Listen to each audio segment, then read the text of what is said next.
Praise Lord everyone, सभी को जय मसीह की। मैं अमित घाट के प्रभु यीशु मसीह के सामर्थी नाम में आप सभी का स्वागत करता हूं और मैं आशा करता हूं कि आप सभी लोग प्रभु यीशु मसीह की कृपा और उसके अनुग्रह से अच्छे होंगे, क्योंकि वचन कहता है प्रभु यीशु मसीह को हमारी परवाह है, उसको हमारा ध्यान है, वो हमारी चिंता करता है। हालेलुया। और आज का मेरा विषय जो है वो ये है, God is always with you. प्रभु परमेश्वर हमेशा आपके साथ है। हालेलुया। वचन में जाने से पहले मैं एक एग्जाम्पल आपको देना चाहता हूं। क्या कभी आपने किसी कुम्हार को देखा है कि किस प्रकार से वो मिट्टी को लेकर उसका बर्तन बनाता चला जाता है? हालेलुया। जब तक वो मिट्टी का बर्तन उस कुम्हार को अच्छा नहीं लगता तब तक वो उसको बनाता ही चला जाता है। एक बार नहीं बना, दूसरी बार अच्छा नहीं लगा, लेकिन वो तीसरी बार, चौथी बार वो बनाता ही चला जाता है। हालेलुया। इस एग्जाम्पल से हम क्या सीखते हैं? इस उदाहरण से हम क्या सीखते हैं? चाहे हालात अच्छे हो या बुरे, चाहे मुसीबतें हो या ना हो, लेकिन एक बात आप हमेशा याद रखें, परमेश्वर आपके साथ हमेशा है। और मैं आपको आगे चलकर यह कहना चाहता हूं कि जिस प्रकार से वो मिट्टी उस कुम्हार के हाथों में है ना, उसी प्रकार आपका भी जीवन परमेश्वर के हाथों में है। वो आपको आकार देना चाहता है, वो आपको बेहद सुंदर बनाना चाहता है। आमीन। और शायद आपको लग रहा होगा 2 साल होने को आए हैं, हम इस मुसीबत भरे दौर से गुजर ही रहे हैं। क्या परमेश्वर हमें भूल चुका है? क्या परमेश्वर हमारी प्रार्थनाओं को नहीं सुन रहा है? कब अच्छे दिन आएंगे? लेकिन मैं आपको कहना चाहता हूं कि इस बुरे दौर में भी परमेश्वर आपके साथ है। वो आपको भूले नहीं है, उन्होंने आपका साथ नहीं छोड़ा है। आमीन। और जैसे मैंने आपसे कहा, वो कुम्हार जब तक उसको वो बर्तन अच्छा नहीं लगता वो उसको बनाता ही चला जाता है। उसी प्रकार आपका भी जीवन परमेश्वर के हाथों में है। हालेलुया। उसने आपको नहीं छोड़ा है, उसने आपको कभी भी नहीं त्यागा है, वो आपको भूला नहीं है, वो आपकी प्रार्थनाओं को सुन रहा है। हालेलुया।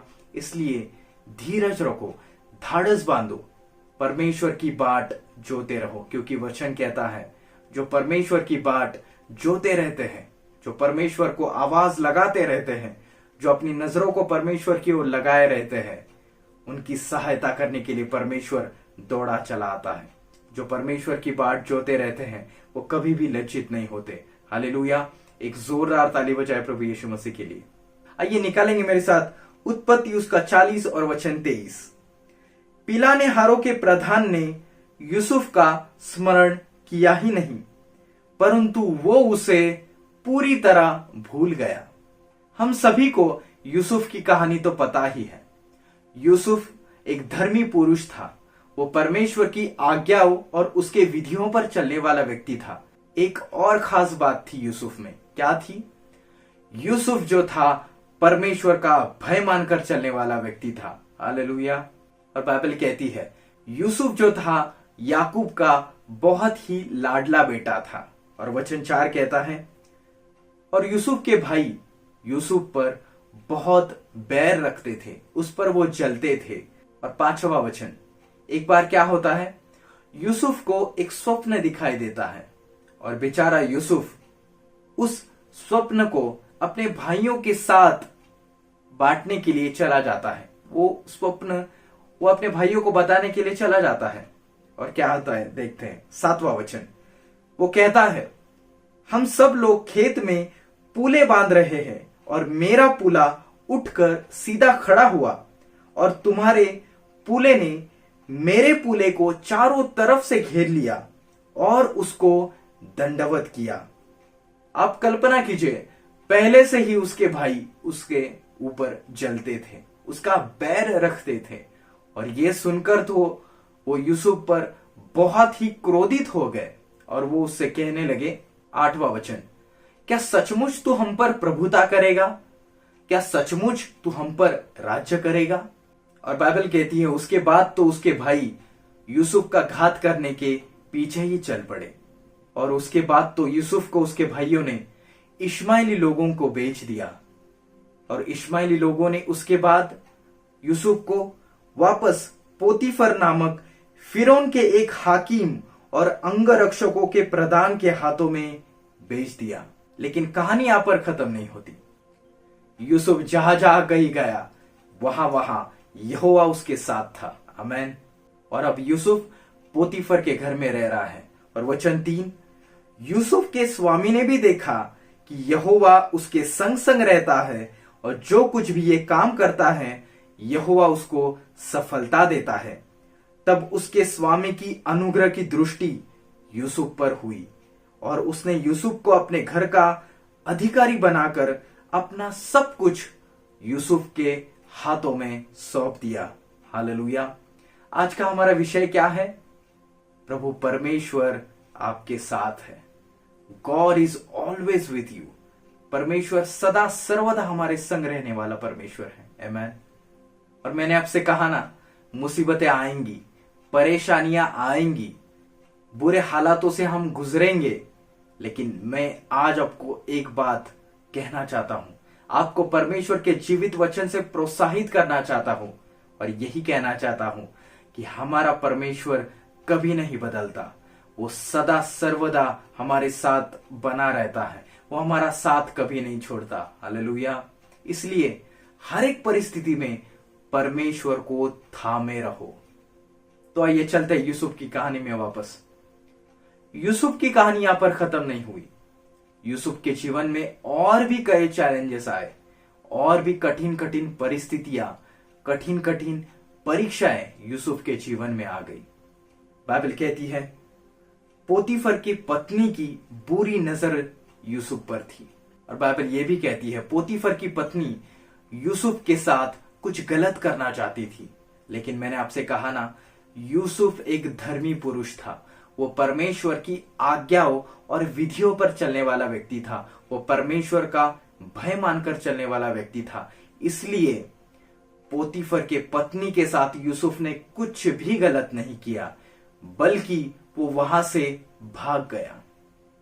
लेकिन आगे हम देखते हैं पोतीफर की पत्नी ने यूसुफ पर झूठा इल्जाम लगाकर उसको जेल में डलवा दिया। कल्पना कीजिए, बेचारा यूसुफ कुछ गलत ना करके भी वो जेल में पड़ा है।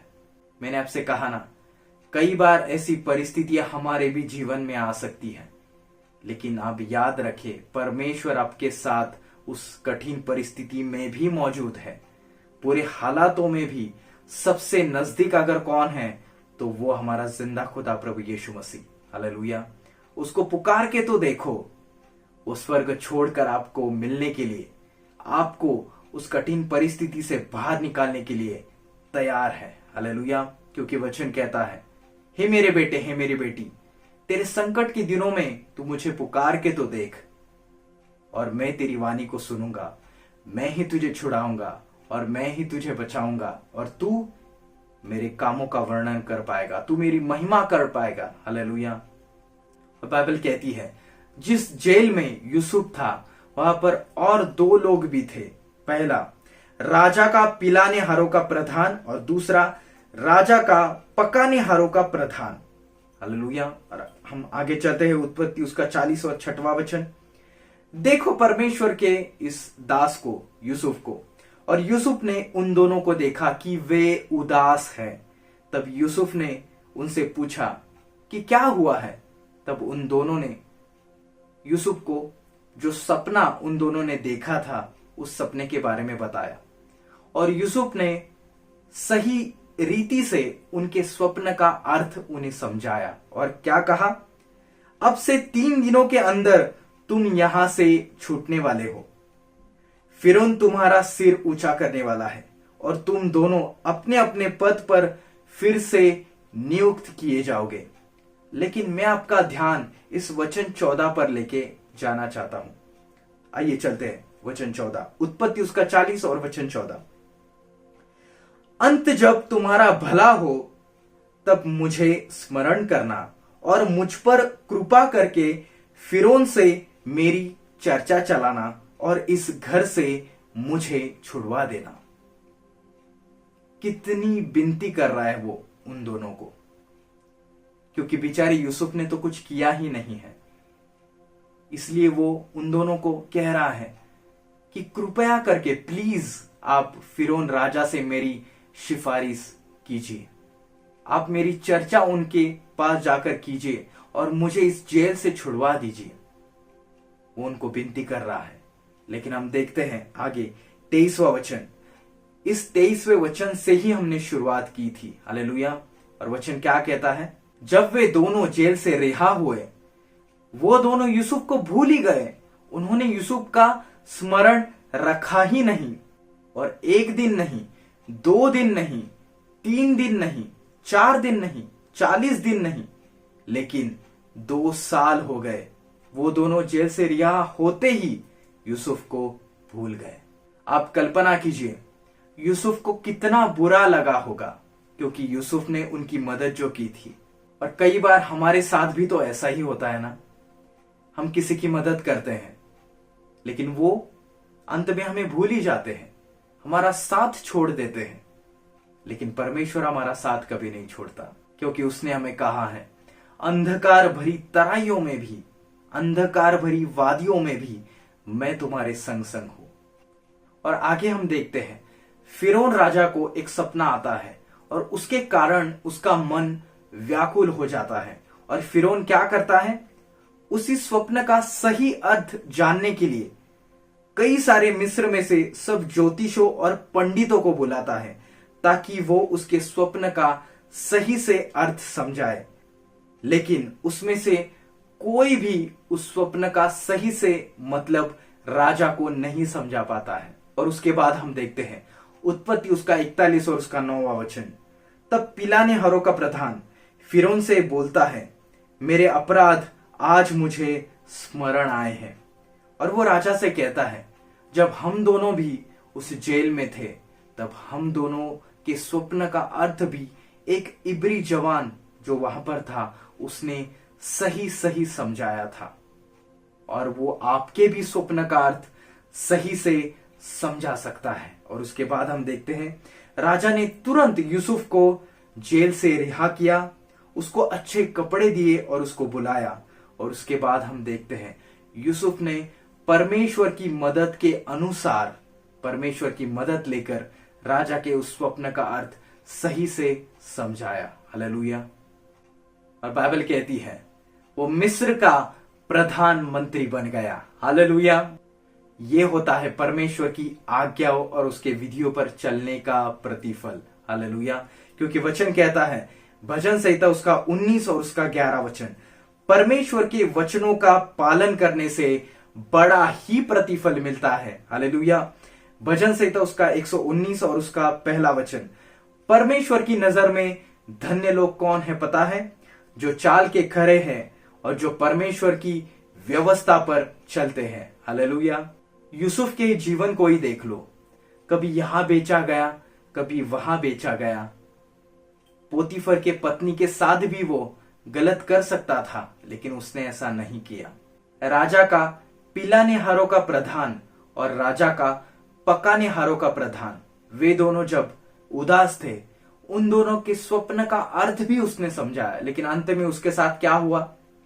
लेकिन फिर भी वो अच्छा करना नहीं भूला, क्योंकि वो चाल का खरा था। वो परमेश्वर का भय मानकर चलने वाला व्यक्ति था। वो परमेश्वर के विधियों पर और उसके आज्ञाओं पर चलने वाला खरा धर्मी पुरुष था। और अंत में हम देखते ही हैं कि कैसे उसको परमेश्वर के द्वारा बड़ा प्रतिफल मिला। और मैंने आपको शुरुआत में ही कहा है, परीक्षाएं आएंगी, तकलीफें आएंगी, लेकिन एक बात याद रखिएगा, हमारा परमेश्वर हमारे साथ हमेशा हमेशा खड़ा है। बाइबल कहती है मलाकी उसका 3 अध्याय और उसका 6वां वचन, क्योंकि मैं यहोवा बदलता नहीं। हालेलुया। वचन क्या कहता है? मैं यहोवा कभी भी बदलता नहीं। हालेलुया। बाइबल का हर एक वचन खरा है। बाइबल कहती है आकाश और पृथ्वी टल जाएंगे, परंतु परमेश्वर के वचन सदा बने रहेंगे, वो कभी भी नहीं टलेंगे। हालेलुया। आज हम सभी लोग 2 साल इस मुसीबत भरे दौर से गुजर रहे हैं। यूसुफ भी 2 साल उस जेल में था। हालेलुया। लेकिन एक बात का ख्याल रखें, इस बात को जान ले कि जिस किसी परिस्थिति में आप हैं, आप परमेश्वर को थामे रहें, आप परमेश्वर की विधियों और आज्ञाओं पर चलते रहें, क्योंकि वचन कहता है परमेश्वर की बाट जोहने वाले कभी भी लज्जित नहीं होंगे। क्या यूसुफ लज्जित हुआ? बिल्कुल भी नहीं, क्योंकि वचन अभी अभी हमने पढ़ा, परमेश्वर के वचनों का पालन करने से बड़ा ही प्रतिफल मिलता है। ये हालात बदल जाएंगे, ये परिस्थितियां चली जाएंगी, बस हमें ये करना है, हमें परमेश्वर को थामे रहना है, क्योंकि वचन कहता है, प्रभु यीशु मसीह ने कहा है कि मेरे बगैर तुम कुछ भी नहीं कर सकते। इसलिए हमें परमेश्वर को थामे रहना होगा, क्योंकि यीशु मसीह कहते हैं तुम मुझ में बने रहो और मैं तुम में बना रहूंगा। हालेलुया। क्योंकि यीशु मसीह दाखलता है और हम उसकी डालियां हैं। अगर हम उस दाखलता से अलग हो गए तो हम किसी काम के नहीं हैं। तो इसलिए इस मुसीबत भरे दौर में हमें परमेश्वर को थामे रहना होगा। हालेलुया। परमेश्वर आपके साथ है, वो आपको भूले नहीं है, उन्होंने आपका साथ नहीं छोड़ा है। हालेलुया। तो आइए प्रार्थना करेंगे। हे हमारे स्वर्गीय प्यारे पिता प्रभु यीशु मसीह, हम तेरे नाम को धन्यवाद देते हैं, तेरी स्तुति करते हैं, तेरी महिमा गाते हैं, तेरी प्रशंसा करते हैं प्रभु। फिर एक बार हम सब मिलकर तेरे बच्चे तेरे चरणों के पास आते हैं, क्योंकि तू ही हमारी विनती को सुनता है। आज जितने भी लोग प्रभु इस वक्त मुझे देख रहे हैं, उन सभी ने ये तेरा जीवित वचन सुना है प्रभु, और हम सभी को ये पता है कि इस मुसीबत भरे दौर में तू हमारे साथ है प्रभु, तू हमारा साथ कभी नहीं छोड़ेगा मेरे परमेश्वर। आज जो लोग कह रहे हैं क्या परमेश्वर हमें भूल चुका है, क्या परमेश्वर को हम याद नहीं आते, क्या हमारी प्रार्थना सुनी नहीं जा रही है, उन सभी लोगों के दिल में तू आज काम कर परमेश्वर। उनको ये एहसास दिला कि तू उनके साथ है। जिस प्रकार यूसुफ के साथ तू था, आज उनके भी साथ, हम सबके साथ तू है परमेश्वर। और जैसे तेरा वचन कहता है, तुझ में बने रहने से, तेरे वचनों का पालन करने से बड़ा ही प्रतिफल मिलता है। उस प्रतिफल को हमें पाना है परमेश्वर।